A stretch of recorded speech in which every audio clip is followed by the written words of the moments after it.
만일 문제가 언어와 명칭과 너희 법에 관한 것이면 너희가 스스로 처리하라. 나는 이러한 일에 재판장 되기를 원하지 아니하노라 하고 그들을 법정에서 쫓아내니 모든 사람이 회당장 소수된 애를 잡아 법정 앞에서 때리되 갈리오가 이 일을 상관하지 아니하니라. 이렇게 나와요. 그럼 이제 이 한 장면이 또 중요한 대목이 되는데, 일단 이 갈리오라는 사람이 어떤 사람인가 보면은 아주 유명한 사람이래요. 세네카 아세요? 세네카? 철학자 세네카. 네로의 스승이에요. 그렇죠. 네, 네로의 스승. 당대 최고의 철학자고 굉장히 높이 올라간 사람이죠. 네로의 스승이고 나중에 한 자리 해먹잖아요. 아주 세네카는 지금도 유명해요. 그 책들, 그리고 그가 한 말들이 저도 어렸을 때 많이 어떤 금언이나 격언 같은 거 보면 세네카가 쓴 격언들이 굉장히 많아요. 이게 이 사람 갈리오가 세네카의 동생이래요. 동생. 굉장히 이게 아주 명망 있는 사람이에요. 갈리오가. 근데 왜 이런 사람이 여기 나왔는가 보면은 갈리오의 원래 이름이 마르쿠스 안네오스 노바투스래요. 아무튼 배경으로 들어두세요. 아무튼 이름이 마르쿠스 안네오스 노바투스라는 사람인데, 이 아버지가 이제 또 원래 집안이 좋아요. 이 집안이. 근데 이 아버지가 이 아들들을 출세시키기 위해서 로마로 이사를 가요.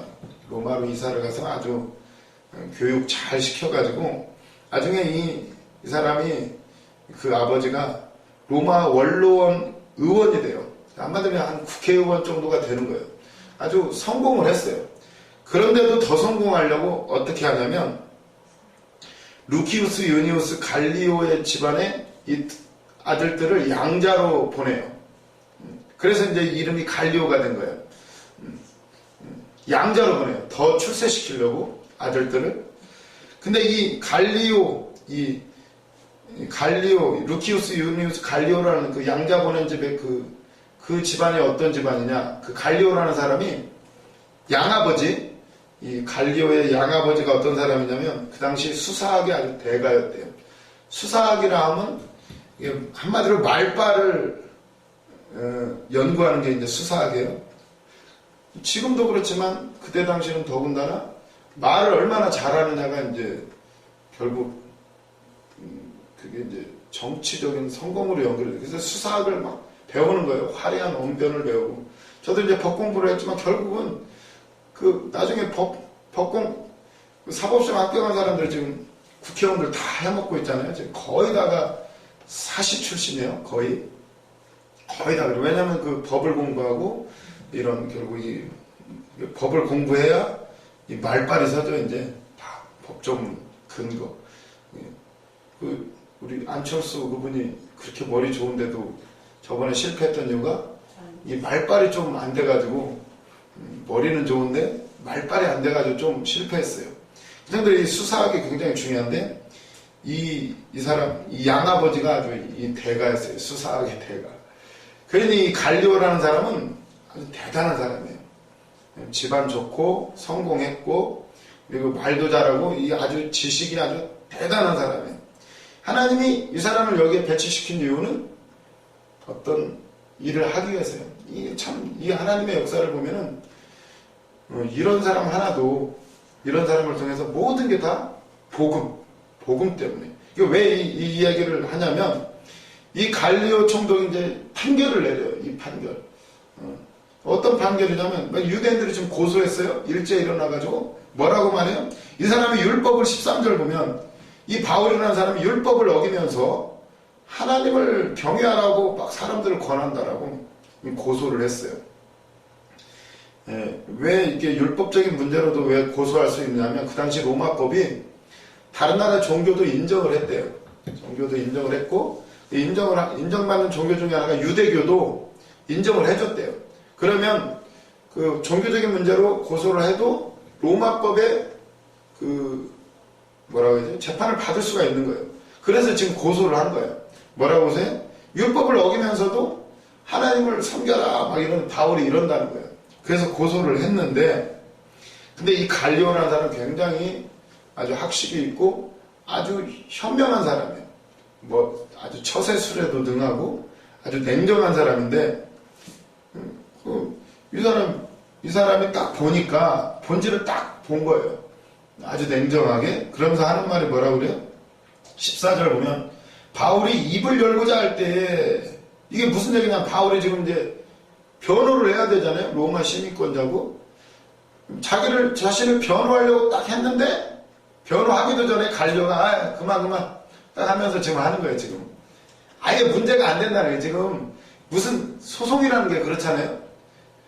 이게 요건이 되고 돼야 그 다음부터 서로 변호사 붙여 진실 공방을 하게 되는데 이거는 아예 요건이 안 되면 어떻게 되죠?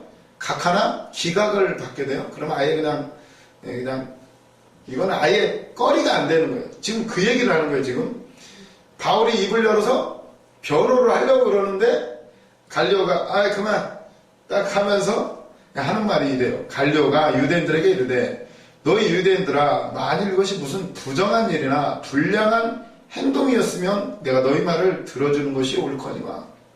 아니 바울이 무슨 불량한 일을 했냐 부정한 일을 했냐 그러면 내가 들어주는데 그것이 아니지 않느냐 이러면서 15절 만일 이 문제가 언어와 명칭과 너희 법에 관한 것이면 너희가 스스로 처리하라. 그러면서 볼 것 없다. 법정에서 쫓아내는 거예요. 기각을 시켜버려요. 아주 갈려라는 사람이 현명한 사람이에요.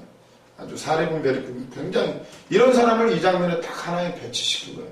굉장히 똑똑하고 지식이 해박하고 그러니까 유대인들의 지식도 다 알고 있는 거예요. 보면은 이 너희 만일 문제가 15절에 언어 이 언어라는 단어가 로고스라는 단어래요. 로고스 명칭과 너희 법 이건 율법을 말하게 되는데 그러니까 너희가 로고스나 율법에 관한 것이면 너희들 스스로 처리해라. 이런 것 가지고 재판까지 올라올 일이 아니다. 이러면서 이러한 일에 나는 재판장 되기를 원하지 아니하노라 하고 그들을 법정에서 쫓아내니 이러면서 기각이 돼버려요. 그러니까 보세요. 17절 모든 사람이 열받아가지고 누구한테 화풀이해요? 회당장 소수되는 애를 잡아 법정 앞에서 때리되 갈리오가 이 일을 상관하지 아니하니라. 열받아가지고 뜻대로 안 되니까 바울 편 들었던 회당장 소수된 애 잡아가지고 두드러 패요. 그리고는 근데 갈리오가 이 일에 대해서 보세요. 상관하지 않느니라. 그건 니들 일이니까 갈리오 소수된 애를 두드러 패건 말건 갈리오가 상관을 안 해요. 그런데 바울 이 고소 사건에서는 딱 분별해줘가지고 이건 거리가 안 된다고 딱 기각시켜버려요. 이게 왜 중요하냐면 나중에 또 고소당해요. 바울이 고소당하는데 그때 바울이 황제에게 상소합니다 이러잖아요. 상소할 수 있는 근거가 이 판결이 있었기 때문이에요. 한번 판례가 생기면 그 판례의 구속을 받게 되죠. 그래서 이제 또 상고심 용어가 생각이 안 나요. 항소, 상고 뭐 이렇게 1심, 2심, 3심 넘어갈 수 있는 근거가 갈리오라는 사람이 여기서 재판 판결을 딱 내려줬기 때문이에요. 그래서 어떻게 되나요? 결국 바울이 황제 가이사 앞에 하면서 결국 여차저차해서 로마까지 가게 되는. 그래서 이 장면이 왜 들어가 있느냐? 결국 이 사건도 모든 것이 초점이 로마로 맞춰져 있는 거예요. 지금 막 바울이 어떻게 보면 억울하고 뭐 이게 맨날 재판당하고 또 하나님은 또 이곳에 갈리오라는 그 당대의 대단한 집안의 아주 해박한 지식과 아주 판결 아주 명철하게 하는 이 사람까지 세워서 교체하잖아요. 갈리오라는 사람 이곳에 부임하게 해서 이게 배치를 하신다는 거예요. 이 모든 사람 하나하나 세우는 것도 하나님의 관심은 어디에 있다? 하나님의 관심은 지금 바울이 로마에 가는 것, 하나님의 관심은 한 사람이나 구원의 역사에 관심이 있다는 거예요. 그래서 그러면 우리가 생각을 해봐야 돼요. 하나님의 관심, 나의 관심. 우리가 많은 일들이 있잖아요. 일주일 동안에도 얼마나 많은 일이 있었어요. 저도 하수도가 막혀가지고 우리 강바울 강사님 더 힘드셨지만 그거 뚫느라고 어제도 막 저기 하고 뭐 총회 뭐 부흥사회 뭐 바빴는데 어떤 때 보면 이게 지금 뭐 하고 있나 뭐 이런 생각이 들 때도 있어요. 그러나 관심을, 나의 관심이면 내가 지금 뭐 하고 있지 이럴 수가 있겠지만 집에서도 뭐 여러 가지 일들이 있잖아요. 지금 뭐 하고 있나, 사명자인데 뭐 이게 지금 뭐 하고 있나 할 수 있지만 우리는 하나님이 관심을 어디에 두고 있는지, 모든 일이 버릴 게 하나도 없어요. 이 일이 발판이 돼서 나중에 보세요. 다 간증거리가 될 거예요. 나중에 다 설교의 재료가 돼요. 그걸로 나중에 누군가에겐 위로가 되고 누군가에겐 생명의 길로 인도하는 놀라운 역사가 있게 돼요. 그래서 우리는 언제나 이 짤막한 이 사건이 그냥 있는 게 아니고요. 이것도 이 한 사람 한 사람 인물 하나하나 하나님은 다 배치를 한다는 사실이에요. 그래서 뭐 문재인 대통령 뭐 어쩌고 저쩌고 하지만 그것도 다 하나님 세우시는 거예요. 뭐 박근혜가 어떻고 문재인 왜 안 바뀔까요? 그렇게 다 하나님이 세우셔요. 그래서 우리는 오로지 하나님의 관심이 어디에 있는지 복음의 관점으로 세상을 바라봐야 될 줄로 믿습니다. 참 이런 모든 장면들이 참 재미가 있어요. 그러면서 18절에 보면 바울은 더 여러 날 머물다가 형제들과 작별하고 배 타고 수리아로 떠나갈새 브리스길라와 아굴라도 함께 하더라. 바울이 일찍이 소원이 있었으므로 갱그레에서 머리를 깎았더라. 에베소에 와서 그들이 거기 머물게 하고 자기는 회당에 들어가 유대인들과 변론하니. 지금 보세요. 머리를 깎고 다시 회당에 들어가서 또 유대인들하고 변론해요. 그래서 머리를 깎은 거예요. 아까 서원했었잖아요. 내가 다시는 유대인들한테는 복음 안 전하고 이방인들한테만 간다, 이렇게 서원을 했단 말이에요. 그래서 지금 여기서 지금 머리 깎고 그리고 다시 또 회당에 들어가서 유대인들하고 변론하면서 또 복음을 증거하는 거예요. 이 장면도 굉장히 중요해요. 이 장면도 옛날 바울 같았으면 어림도 없는 얘기야. 아마 옛날 율법 그런 거 필요 없어, 복음만이 중요해 이랬을 텐데, 지금 보세요. 바울이 율법에 따라서 머리를 싹 깎고 딱 하고 그리고 나서 또 유대인들한테 복음을 증거하러 나가요. 왜 뭘 이렇게까지 하느냐, 복음을 아는 사람이. 아까 그 얘기가 생각나요. 아까 권사님이 간증하시잖아. 자기 옆집에 새들어 사는 사람이었나요? 그 여자분이 맨날 당신을 위해서 기도한다고. 하도 꼴보기 싫어가지고 그 제사 음식 갖고 가지고 먹으라고 줬대잖아. 일부러 밝히고. 근데 어떻게 해요? 대단하신 것 같아. 난 그분이, 그 전도하시는 분이. 옛날 제가 알기로는 제사 음식 절대 안 먹고 우리 그러고 살았는데 그분이 말하고 기도하더니 받아 먹었대잖아요. 그것도 2번씩이나. 그분을 보면서 이 권사님이 마음이 열려가지고 교회를 따라갔대잖아요. 바로 이거예요. 바울이 왜 머리를 깎아요? 복음 안에서는 별로 의미 없는 일인데도 머리를 깎아요. 율법에 따라서. 왜?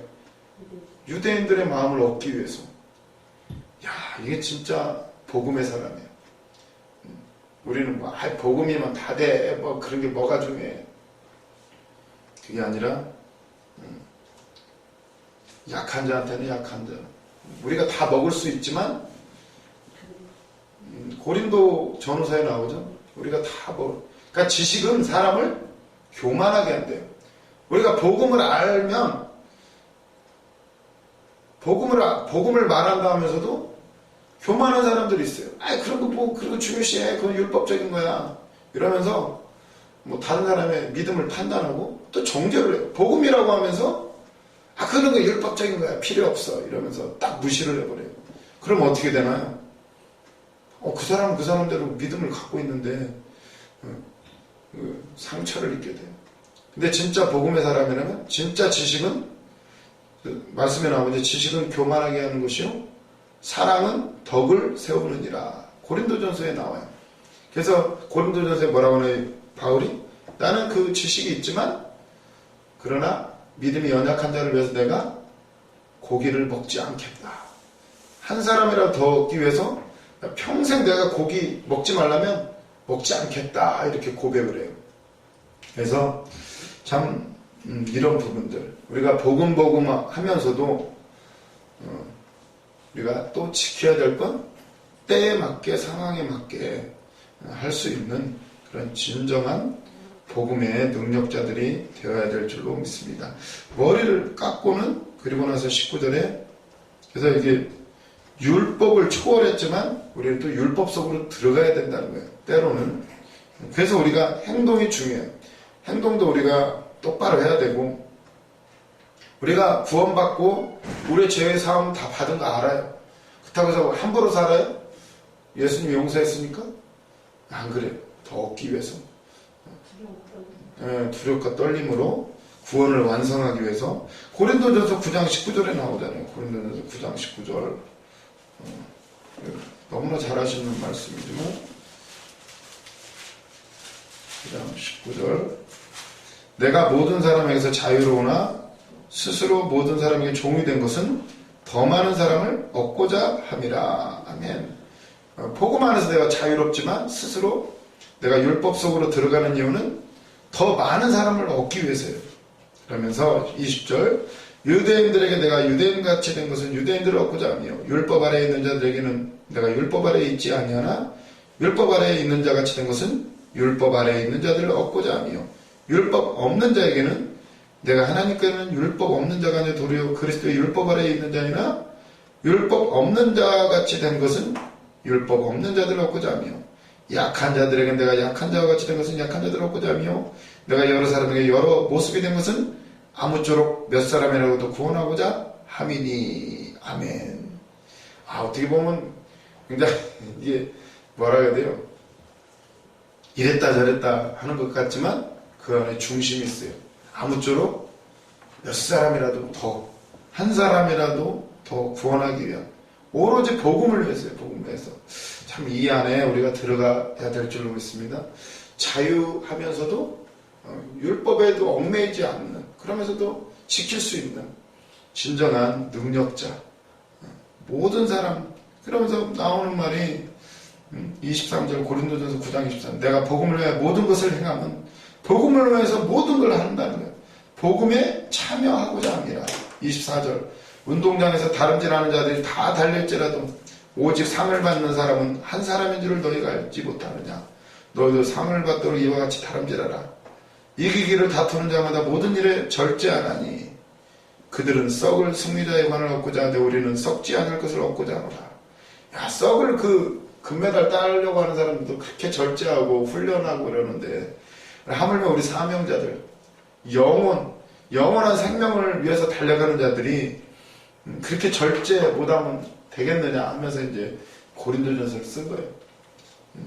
그러면서 27절에 내가 내 몸을 쳐 복종하게 하면 내가 남에게 전파한 후에 자신 있는 도리어 버림을 당할까 두려움이로다. 아멘.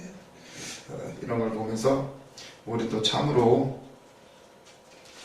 모든 걸 지킬 줄 알고 그래서 구약이 쓸모가 없는 게 아니라 그 안에서 우리는 하나님의 그 뜻을 발견하게 돼요.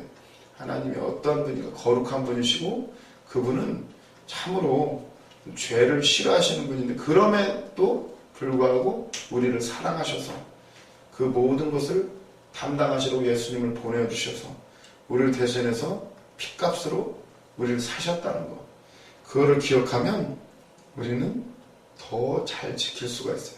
그래서 이번 시간 여기까지 하고 좀 쉬는 시간 갖도록 하겠습니다.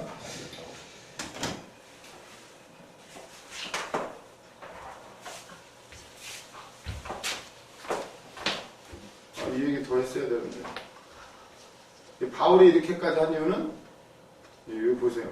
예수님이 그렇게 하신 거예요. 사실 이것은 하나님의 아들로서 인간의 죄된 모양을 입으시고 이 땅에 오신 예수님의 방법이다. 바울이 그래서 머리 깎고 이거 이렇게 하는 거예요. 뭐 쇼하려고 하는 게 아니라 다 복음 안에서 자유롭지만 그 율법 안으로 다시 들어간 것은 예수님처럼. 예수님도 하나님의 아들로서 죄가 없으시지만 율법 안에 죄 아래 가두셔서 십자가에 못 박히신 것은 바울도 똑같이 하는 거예요.